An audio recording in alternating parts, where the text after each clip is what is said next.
اس کو اگر 100 دفعہ کوئی شخص پڑھ لے، اچھا، لا حول ولا قوت الا باللہ، صحیح، لیکن پڑھنا کیسے ہے؟ پڑھنا اس طرح نہیں ہے کہ آپ بس پڑھتے جائیں. یہ ہے کیا؟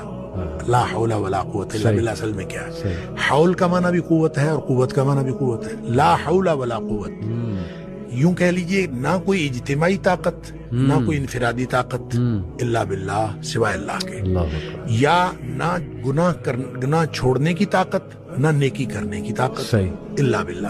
یعنی یا تو ایک کو پازیٹیو بنا لے، ایک کو نیگیٹو بنا لے، یا ایک کو اجتماعی ایک کو انفرادی. صحیح، اب اللہ کے سامنے اس کو اپنا مسئلہ سمجھ کے نا، اپنا جو بھی مسئلہ ہے وہ سوچے صحیح، اور سوچ کے اپنے اللہ کے سپرد کر دیں. یا اللہ میری تو کوئی طاقت نہیں، نہ انفرادی نہ اجتماعی الا باللہ. ہاں تو عطا فرمائے طاقت تو ہو سکتی ہے.